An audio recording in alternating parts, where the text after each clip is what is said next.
L'essor des influenceurs IA redéfinit le marketing d'influence et brouille les frontières entre réel et virtuel.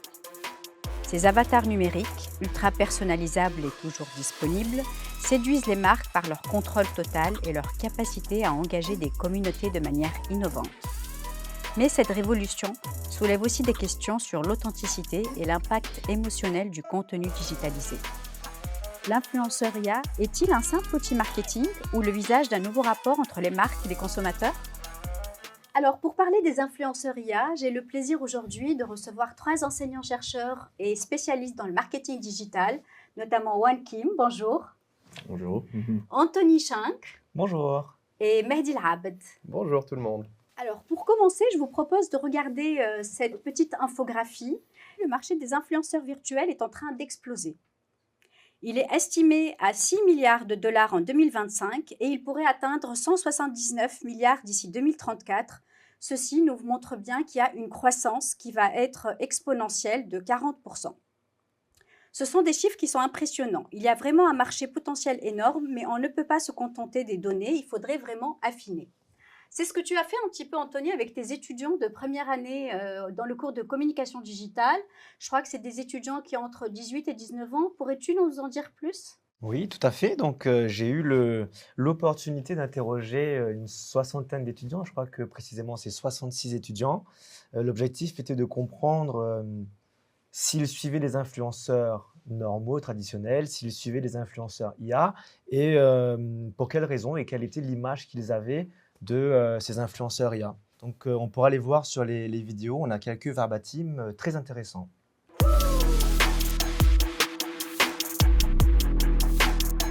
Pas forcément, mais il y en a un à la limite que je connais, il s'appelle Rapactu sur TikTok et justement il s'occupe de tout ce qui est, sur la communauté et du coup c'est une intelligence artificielle. J'ai entendu parler, en fait, j'ai vu sur TikTok notamment, il y en a beaucoup qui créent des épisodes et qui parlent notamment avec l'intelligence artificielle pour plus se développer au niveau des projets. Ce qu'il peut apporter, je pense, s'il cible certains publics. Par exemple, nous, les jeunes, on est souvent attirés par la musique. S'il fait des actualités dessus ou que c'est son sujet, je pense que ça peut apporter. Ouais. Oui, plusieurs. Hashmi, Fares Salvatore ou d'autres encore.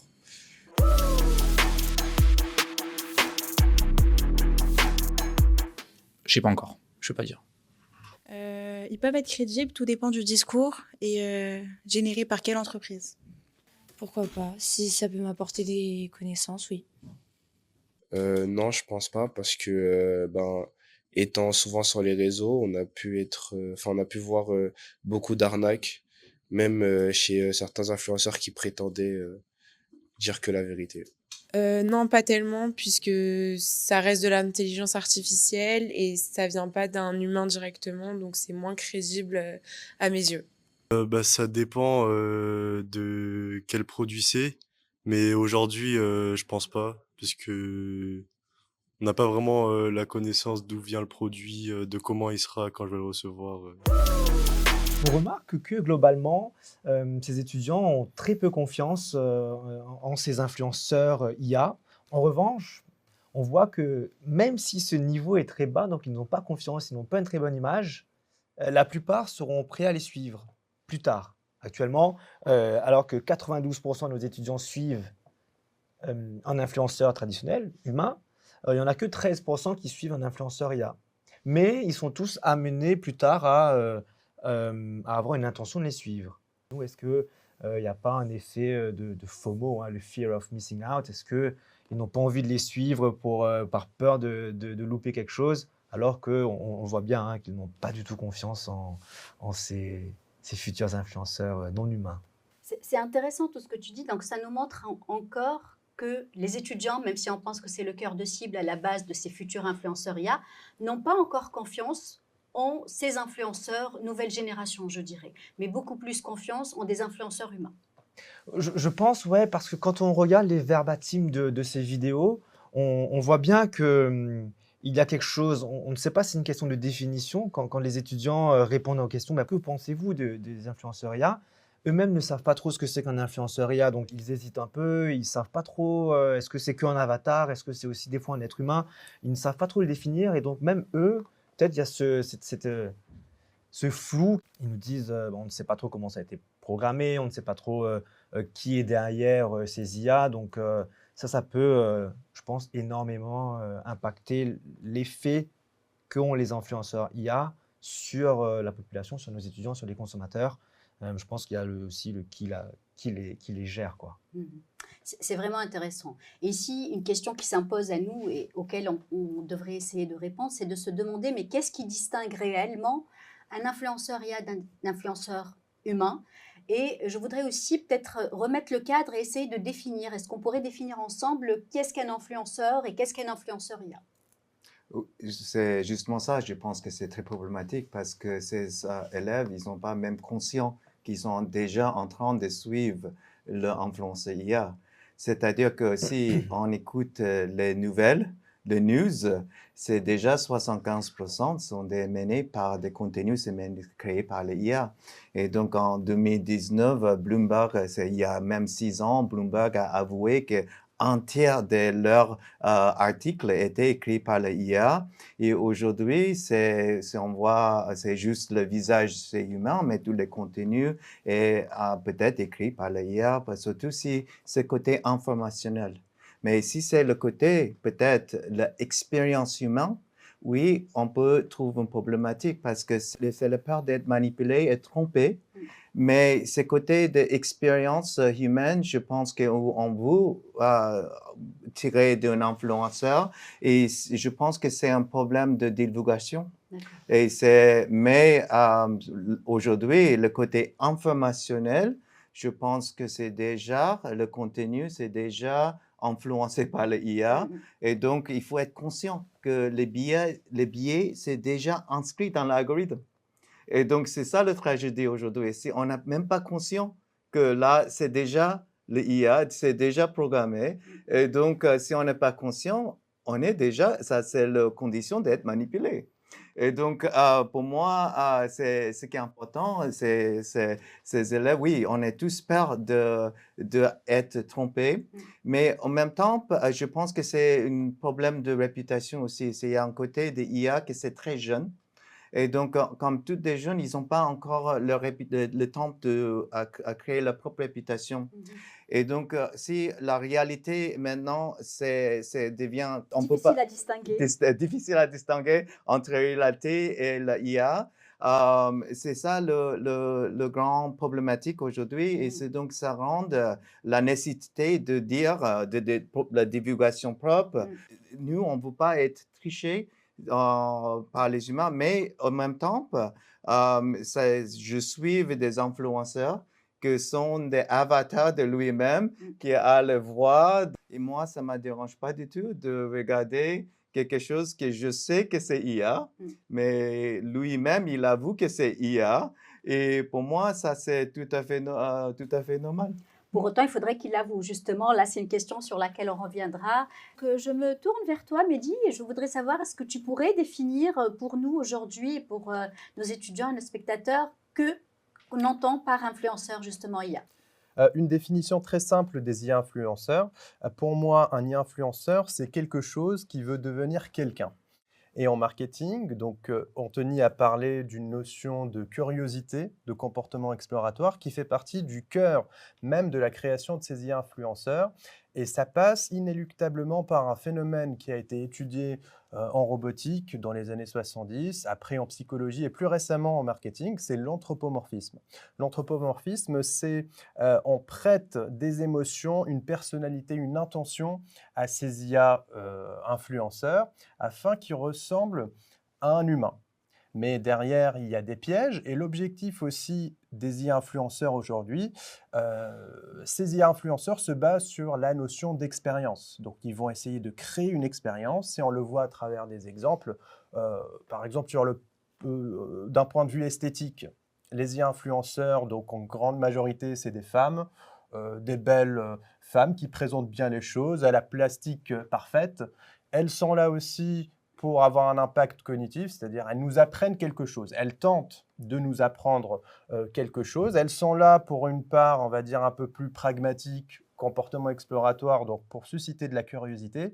Mais là où ça freine, et justement d'où ma phrase et d'où ma définition de quelque chose qui veut devenir quelqu'un, mais pour le moment, elle ne deviendra pas quelqu'un parce qu'elle est incapable de faire passer des émotions. Donc la dimension émotionnelle, je pense, est le principal point négatif lié à ces IA, vu qu'elle est incapable pour le moment. Donc là, si on reprend les études ou les recherches de, par exemple, Heinlein ou bien Kaplan, ils parlent de l'évolution de l'IA. Et là, on est au début de l'IA, c'est-à-dire, ils appellent ça narrow IA ou bien une IA faible qui est incapable de réfléchir, mais on avance là de plus en plus. Je pense dans quelques années, on parlera d'IA générale et un peu plus tard, ils parlent ces chercheurs parlent de la superintelligence. Et peut-être qu'à l'ère de la superintelligence, on pourra développer des émotions positives, négatives.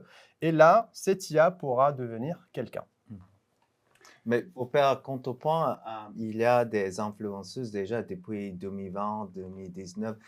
Une s'appelle Lil Miquela, qu'en fait, les gens savent qu'elle est fictive. Elle a une création d'IA. Mais pourtant, c'est elle qui transmet les émotions. Et pourquoi? Parce que comme un drama coréen, c'est juste, ça rend dynamique au lieu de déjà fait statique. Mais c'est Lynn McKellar, c'est le travail de récolte de données, de qu'est-ce que c'est plus populaire, et après la façon avec la voix qu'elle incarne. C'est très émotionnel en fait. Donc c'est ça ce problème. Les IA aujourd'hui, c'est autant bien, mais on peut même dire que c'est mieux que le humain influenceur. Ça fait peur tout ça. Si vraiment vous commencez à parler d'IA qui a des émotions, d'expression faciale, on parlera presque d'authenticité. Bientôt, moi, ça me fait peur tout ça. Je ne sais pas ce que vous en pensez. Je peux reprendre juste pour les définitions d'un influenceur, parce que c'est une question. Je disais au début que les étudiants ne comprennent pas trop ce que c'est qu'un influenceur. Et donc, quand on parle d'influenceur IA, c'est un flou, je pense, pour eux. Parce que déjà, quand on pose la question aux gens, mais qu'est-ce qu'un influenceur? Est-ce que c'est une vidéo que j'avais faite pour le SE, je ne vais pas reprendre l'exemple, mais si je prends Mbappé et que derrière je prends Lena Marfouf maintenant, est-ce que ces deux influenceurs, souvent il y a des étudiants qui vont vous dire, parce que je le fais avec mes étudiants, c'est un panel incroyable, je leur fais lever la main, donc la moitié plus ou moins, pour me dire, non, Mbappé c'est pas un influenceur, Mbappé c'est un sportif. Il est connu certes, mais c'est pas un influenceur. Et l'autre moitié vont me dire, si, Mbappé est un influenceur au même titre que Lena Marfouf parce qu'il influence les gens. Donc déjà là, quand on parle avec des étudiants, avec des consommateurs, on va appeler comme ça un marketeur, des consommateurs, il y a un mini-débat. Et quand on va dans la littérature, désolé, la recherche, mais quand on se plonge dans la littérature en marketing sur les influenceurs, il y a l'American Marketing Association, AMA, qui nous dit qu'un influenceur, c'est quelqu'un qui influence. Peu importe s'il est connu par autre chose, mais dès qu'on a une influence, on est un influenceur. Donc Mbappé peut être considéré comme un influenceur. Selon cette définition, Mbappé est un influenceur. Peu importe la forme. Exactement.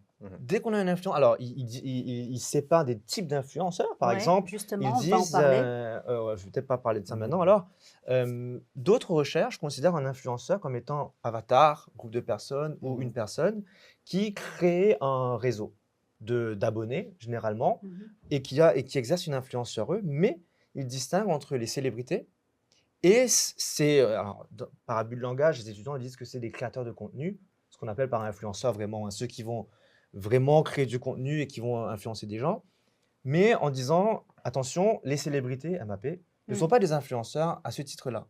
Ça reste des gens qui ont une influence, certes, mais ils vont les appeler des célébrités. Et donc, déjà, la littérature est un peu, il y a deux écoles, on a l'impression qu'il y a deux écoles. Et un troisième pan de la littérature arrive en disant, maintenant, il y a des influenceurs virtuels. Donc là, clairement, c'est personnages non humains qui ont des abonnés et qui partagent du contenu sur les médias sociaux dans le but d'influencer. Donc à ce moment-là, un influenceur virtuel, ça a vraiment pour objectif principal d'influencer. Il y a Shakespeare qui dit tout le monde est un théâtre, nous sommes juste les comédiens. Ah ben, Et donc, si c'est bien le, dit. ouais, si c'est le cas, oui, est-ce qu'il y a une différence si c'est un influenceur IA ou c'est le contenu écrit par un humain, c'est tout est présenté ou préparé. Et donc, ça, on revient sur la question de l'authenticité qui est là. C'est très important pour les réseaux sociaux parce que l'IA chez les humains, c'est pour ça on cherche l'authenticité parce qu'on sait que toutes les infos qui est préparées, qui n'est pas cette ère de présence même, l'émotion, vérité, ça peut être un théâtre, ça peut être créé, ça peut être fabriqué.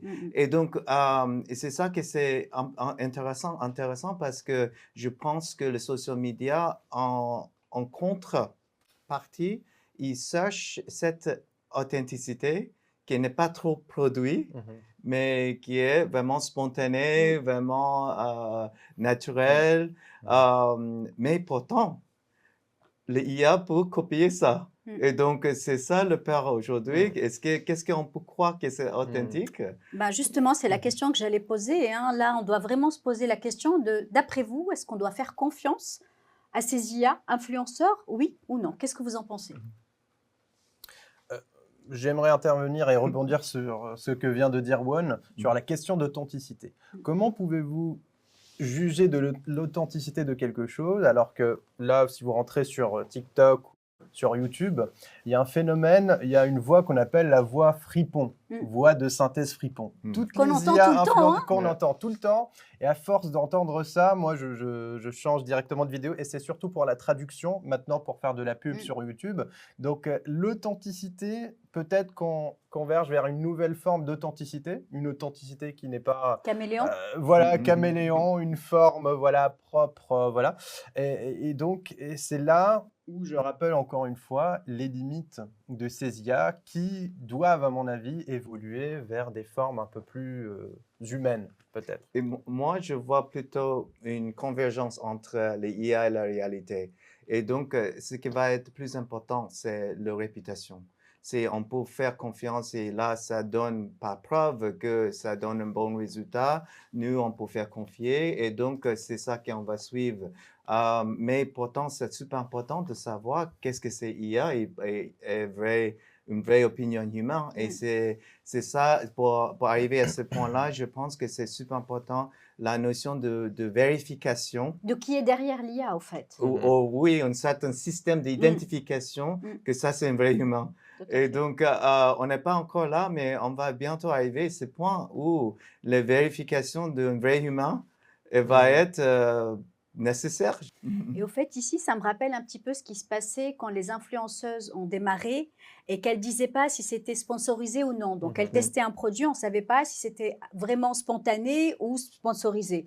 La loi est venue derrière et maintenant, c'est obligé qu'elles mettent justement sponsorisé. Donc, on a plus d'idées quand on voit un produit, si elle a vraiment testé ou non.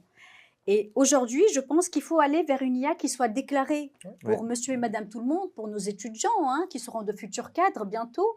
C'est bien qu'on ait vraiment de la visibilité et de savoir qui dit quoi et de mettre peut-être aussi le nom de l'agence qui a créé derrière. Parce que moi, je veux bien entendre ce que dit ces IA, mais de savoir qui est derrière. Je pense que c'est important. Tout à fait. C'est l'IA disclosure. C'est comme à un moment donné les cookies. Lorsqu'on collecte des données sur des personnes, on peut savoir aujourd'hui avec la RGPD et autres, les guidelines aux États-Unis, etc., ce qu'on fait, qu'est-ce qu'on collecte et qu'est-ce qu'on va faire de ces données. Je pense qu'il y a un besoin de réglementation aussi pour l'IA, qui est encore, c'est un domaine très vaste, surtout pour les IA influenceurs, un besoin de réglementation, de textes de loi clair et surtout de transparence. Et on sait tous que la transparence est un antécédent de la confiance. Oui, mais juste pour jouer un peu le devil's advocate, de l'autre côté de ça, c'est est-ce que le nouvel, de news, le média doit divulguer que là, ils utilisent l'IA pour créer le contenu. Et donc, c'est aussi la triche de mémoire aussi. Aujourd'hui, les étudiants utilisent la mémoire, ils doivent divulguer comment ils ont Mm. utilisé l'IA, mais est-ce qu'il fait Est-ce qu'ils proprement, disent tout? efficacement, c'est ça? Mhm. Comment on peut vérifier ça? Mm, C'est le mm, problème mm, mm. aussi de vérification. Ouais, L'honnêteté. mais pour moi, un influenceur IA, c'est pas une IA, quoi. Il y a personne, c'est un programme qui apprend par lui-même et qui va diffuser plein de choses. Pour moi, quelqu'un qui utilise l'IA, mais tout le monde l'utilise, les journalistes, même les profs, même les chercheurs. Mais pour moi, c'est pas un influenceur IA. Une personne physique qui va utiliser l'IA pour faire son contenu, c'est pas, pour moi, c'est selon les définitions que j'utilise, c'est pas des influenceurs IA. Ah oui, mais là, il faut C'est juste. des outils à ce Non, moment-là. c'est juste la petite automatisation qui est faite.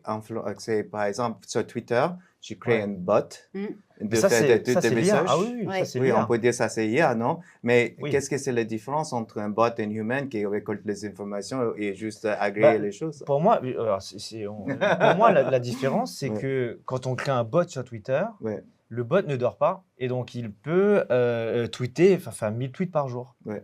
Ça Et fait pour moi, peur. c'est trop. Et Ça pour fait moi, peur. du moment on a des puissances comme ça, il faut dire aux gens, là, ce que vous regardez, Mm. bah, c'est une machine en fait. Ouais. C'est-à-dire que pour toi, il y a une surveillance, il y a quelque chose humain et ça reste un peu dans le domaine humain et pas tout à fait influenceur purement IA. Au fait, ils proposent de mettre sur les photos des labels, je pense, c'est ça, Mais comme de vous avez dire, dit, ouais, vraiment voilà. clarifier Les signes sur un distinctifs, compte, ah, bah, ça c'est une IA quoi. Ça, Ouais. il n'y a pas quelqu'un derrière qui va faire des tweets parce que 1000 tweets par jour, ça veut c'est dire pas que tu possible. dors pas Mm. et tu fais un tweet toutes les Toutes les minutes sans minutes. dormir, t'imagines? Donc Oui, c'est oui. c'est pour Mais moi impossible. pour moi, ça, quand il y a une émission de news où toutes les infos sont créées par l'IA, c'est juste l'humain qui mémorise et dit le texte. Pour moi, il n'y a pas grande différence entre un IA qui est avatar ou un humain qui est vrai, juste petite, sauf s'il y a un accord conscient de cette personne qui parle, que là, il croit ça, il peut dire, oui, je vais mettre mon réputation là-bas, tant qu'humain. Et donc, peut-être c'est ça la différence entre un influenceur humain aujourd'hui et un influenceur purement IA. Mais je pense que c'est une ligne très fine. Et Pour donc, information, les chaînes nationales mettent maintenant des QR codes où on peut chercher les sources, justement. Donc, ils vont essayer de nous dire, si ça vous intéresse de connaître nos sources, voilà, grâce au Ah QR bah code, oui. vous avez toutes les sources. Avec l'IA, Donc, je c'est pense que ça impossible. joue ici, oui. Ouais. oui, mais c'est ça que c'est problématique avec des social media. Mm. Est-ce qu'on peut vraiment vérifier les sources? Et donc, c'est pour ça que je pense que les gens, ils ont peur de suivre une influence IA. On parlait d'authenticité tout à l'heure. C'est vrai, mais alors, encore une fois, c'est tricher parce que je demande à mes étudiants ce genre d'informations, mais quand on leur demande pourquoi est-ce que vous suivez des gens, il y a des influenceurs qu'ils vont suivre pour l'authenticité. Léna Marfou, Squeezie par exemple, c'est drôle, divertissant, et ils me disent authenticité. Mais il y en a d'autres que je ne citerai pas ici, qu'ils suivent parce que c'est drôle, parce que c'est divertissant. Ils ne sont pas là pour l'authenticité, ils sont là pour des fois parce qu'ils ou elles sont belles. Mm. Donc il n'y a pas de recherche d'authenticité, c'est vraiment Oui, c'est j'ai envie l'esthétique. de kiffer, voilà. C'est ça. Donc une influenceur IA, il y a pour moi, hein, c'est pas obligatoire qu'il y ait cette d'authenticité. Donc potentiellement, il ressemble à un être humain, c'est l'anthropomorphisme, on voit que ça engendre plus d'authenticité, de confiance, de transparence. Mais je pense qu'une IA qui est juste là pour faire du buzz, pour être drôle, en étant vraiment très clair d'être IA, ça peut aussi plaire à des étudiants. Ouais, je pense. Ouais. Tout à fait. Là, j'aimerais aussi poser la question qu'il a posée à ses étudiants, et je me tourne vers vous. Quels sont vos influenceurs IA préférés, justement? One. Moi, je suis sur Twitter une bot qui s'appelle AIXXBT et c'est sur le monde de crypto. Et D'accord. c'est Bien sûr. pourquoi? Parce qu'il agrée 40 ans d'influenceurs dans la crypto. Et donc, il refait dans sa propre voix, de sa propre façon, une sommaire de tous les autres tweets. Et donc, c'est comme pour moi, c'est comme recevoir une sommaire de tout ce qui passe dans le monde de crypto. Avec un suivi, je n'ai pas besoin de suivre quarantaine d'influenceurs crypto. J'ai juste un, il fait un petit résumé dans une façon un peu drôle, dans sa propre voix. Et je trouve ça très, très juste. C'est parce que pour moi, ce qui est important, ce n'est pas vraiment la personnalité, C'est vraiment les infos qui passent, sauf il y a ce problème de la source. Est-ce que c'est la source, il est bon ou pas? Et là, je peux être manipulé. Et ça, c'est le danger.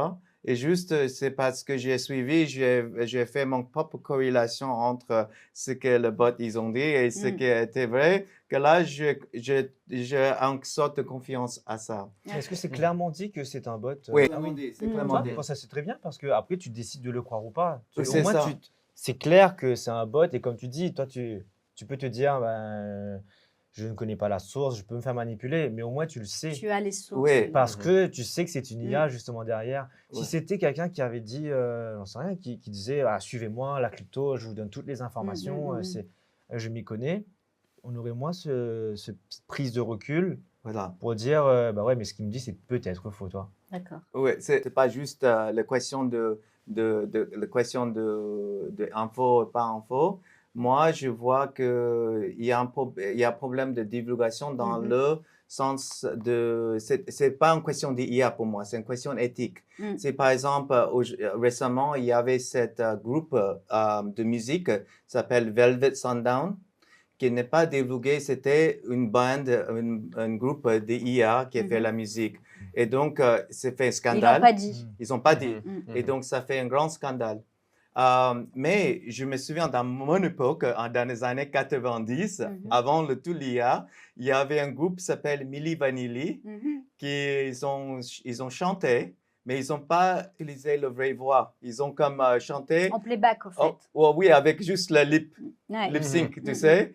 Et c'était trop marrant parce que pendant le concert, la musique a arrêté. Et là, donc ils étaient vraiment pris.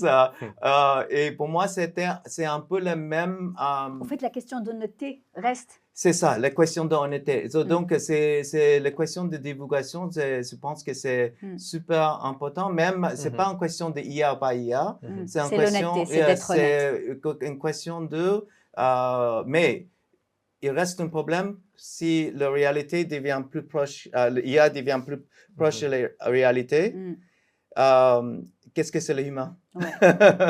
On va plus savoir. Ouais, c'est ça. Mehdi, qu'en est-il de toi? Alors, pour le moment, je n'ai pas de préférence, mais par contre, j'ai bien aimé lorsque une IA ou un IA influenceur, Bermuda, a piraté le compte de l'île Miquela.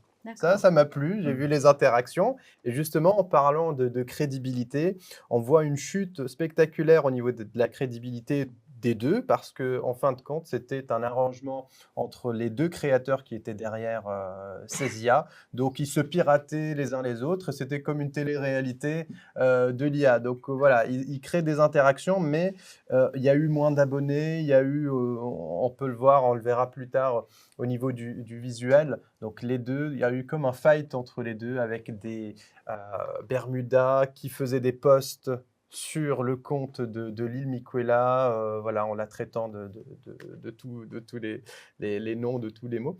Et voilà, ça c'était amusant. Mais je n'ai pas pour le moment d'IA préférée. Anthony, est-ce que tu aurais un IA ou une IA que tu... Non, pour être honnête, je ne suis pas beaucoup d'influenceurs, même traditionnels, mis à part Wayne Rooney. Mais peut-être que je suis des comptes sur les réseaux sociaux qui sont générés par des IA, mais je ne sais pas. Et tu ne le sais pas, c'est pas divulgué. C'est ça. Alors, le mot de la fin. Globalement, s'il y avait des choses à retenir, moi, je retiens l'émotion, l'authenticité, la notion de confiance et la notion d'éthique qui est très importante. Je vous donne la parole à chacun si vous voulez clôturer. Bon, pour le mot de la fin, j'aimerais évoquer un exemple d'une marque qui fait face à plusieurs scandales ces derniers temps. C'est la marque donc H&M. Ils ont essayé aussi de créer un doublon d'un vrai mannequin. Donc le mannequin s'appelle Matilda Varliani et ils ont créé son jumeau numérique. Et la citation, c'est-à-dire dans l'affiche, ils ont mis « She's like me without the jet lag ». On avait parlé ça du début. Et donc, c'est un mannequin sans jet lag qui travaille H24, qui est efficace et qui est programmable à volonté. Donc, on a regardé un peu aussi les commentaires, les réactions, etc. Et je pense que ce cas résume toute notre discussion en 4 points. Donc, un besoin de réglementation qui est assez urgent. Donc là, on a en verbatim d'une personne qui dit, comme pour l'automobile, il faudra bien inventer des règles pour ces IA. Il parle aussi, les consommateurs parlent de méfiance et aussi d'inquiétude. Et là, je cite aussi un autre consommateur. Réglementer l'IA, c'est comme attraper des avions avec un filet à papillons. Donc, on montre cette méfiance, cette inquiétude, une recherche de justice, de transparence qui est derrière tout ça. Et là, on reprend la partie disclosure, c'est-à-dire montrer qui est derrière, plus de transparence, plus d'honnêteté pour l'IA. Et toujours du réalisme et un espoir de régulation. Ici, je cite une personne. On a régulé les moteurs de recherche, on pourra réguler les IA. C'est-à-dire qu'il y a toujours un espoir pour le futur de l'IA. Et je pense que c'est ce que tu as dit, Won, et ça rejoint ce que tu as dit au début. Anthony, le mot de la fin. Les influenceurs, les gros influenceurs, ceux qui ont beaucoup de followers, vraiment, je trouve que c'est super, c'est très intéressant. Les gens les follow ou pas, il n'y a vraiment pas de souci. Et c'est pareil pour les IA, tu vois, l'île Michaela ou le jumeau ou la jumelle de H&M. C'est des gros influenceurs avec beaucoup de followers. Vraiment, j'ai vraiment pas de souci avec ça. Pour moi, le problème des influenceurs IA concerne la majorité des influenceurs, la majorité qu'on voit le moins. En fait, la plupart des influenceurs, même non IA ou IA, ça reste des micro-influenceurs. Donc, quelques followers, moins de 100 000, peut-être 100 000. On ne les voit pas, bien évidemment, on ne les voit pas parce que c'est des micros. Nous, les gros influenceurs qu'on voit, les Namarfouf, Squeezie, ça reste le top 0,5% de tous les influenceurs. Donc, on parle beaucoup d'eux, il n'y a vraiment pas de souci. Mais quand on parle des bots, par exemple, pour moi, ce sont des influenceurs. Pourquoi? Parce que si je reprends la définition, ce sont des comptes non humains qui veulent influencer un réseau d'abonnés. Donc, un bot, c'est exactement ça. Un bot, c'est un non humain qui veut influencer avec des retweets, avec des partages d'informations, vraies ou pas. Et pour moi, c'est ça le problème. C'est que ça n'a peut-être rien à voir avec le marketing et les consommateurs, mais ces bots-là, sur les réseaux sociaux notamment, commencent à s'insérer dans la vie politique. On l'a vu en Roumanie, on l'a vu aux États-Unis, mais même depuis 2015 avec Cambridge Analytica. Je veux dire, c'est des bots qui partagent de la désinformation majoritairement pour influencer politiquement. Et là, pour moi, on tombe dans un problème, d'où le besoin de régulation, mais on est tous d'accord dessus, d'où le besoin de régulation parce qu'on arrive à des personnes, des bots, qui représentent, avec les dernières élections allemandes, des partis jusqu'à 15 fois plus que d'autres partis. Et normalement, dans une démocratie, durant les élections, tous les partis politiques devraient être représentés de la même manière. Et quand on a ces bots qui retweetent, pour ne pas citer des partis, mais l'AfD par exemple, le parti de très très extrême droite, 15 fois plus que d'autres partis, ce n'est pas régulé pour l'instant. Je pense peut-être que ça va changer, mais ce n'est pas du tout régulé. Et là, il y a un problème. Quand on voit qu'en Roumanie, une semaine avant les élections, quelqu'un se présente que sur TikTok, zéro programme, zéro débat, et qui commence à diffuser avec des bons hashtags sur les réseaux sociaux, se fait élire, il y a un gros problème démocratique. Alors peut-être qu'on va me dire, non, justement, c'est démocratique parce que les gens peuvent réfléchir d'eux-mêmes et répondre, mais je ne suis pas trop certain non plus. Et pour moi, il faudrait… je préfère sacrifier l'authenticité ou l'autre performance des gros influenceurs. Encore une fois, c'est même pas 1%. Mais tous ces micro-influenceurs qui ont le champ libre, en fait, pour moi, c'est trop dangereux et je préfère sacrifier le bon côté des influenceurs que d'avoir ces micro-influenceurs, des bots qui génèrent 20 000 tweets par jour. Pourquoi pas des e-influenceurs politiques? C'est ça? C'est l'idée dont tu voulais parler, c'est-à-dire un doublon de Trump, un doublon de… On en a déjà un. qui ferait le travail H24 sans dormir, etc. Ouais. C'est une grosse question, une affaire à suivre. Je pense qu'il y a débat ici. Hein. Alors… Oui, pour moi, c'est une grande crise et questionnement éthique. Parce que si on dit on va créer une influence IA pour le marketing, c'est déjà mauvais. Et pourquoi? C'est on définit marketing pour communiquer, pour vendre un produit, et donc on crée une IA justement pour ça. Éthiquement, c'est-à-dire que ce n'est plus un influenceur pour moi, c'est un brand ambassadeur, on peut nommer d'autres choses, mais un influenceur, normalement, doit avoir sa propre conscience où c'est pas mené pour vendre quelque chose. Et donc, éthiquement, un influenceur doit avoir sa propre opinion sur les choses. Et donc, est-ce que les IA pour avoir ça? Et moi, je trouve qu'on est arrivé à un point où les IA comme Michaela peut créer sa propre entité d'être. Que là, c'est opinion, parce que c'est un agrégé de peut-être les données de tous les réseaux sociaux, et donc, mais elle représente une personnalité très claire. Et donc, ses opinions comptent. Et moi, je peux regarder ça parce que si elle est une sommaire de toute le research de marché, mais elle a sa propre opinion sur les choses.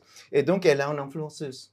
Et donc, pour moi, elle peut, tant qu'une humain, même si elle est fictive, collaborer avec des marques. Ouais.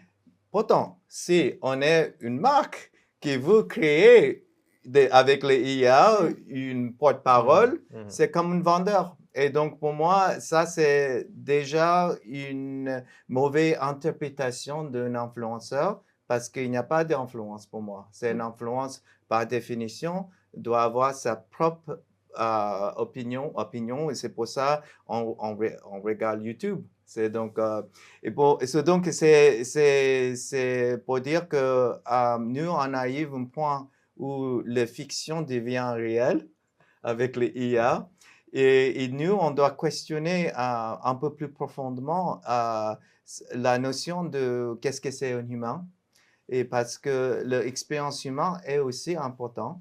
Et pourtant, on voit des étudiants, la plupart des étudiants de notre école, ils ne vont pas suivre le Michaela.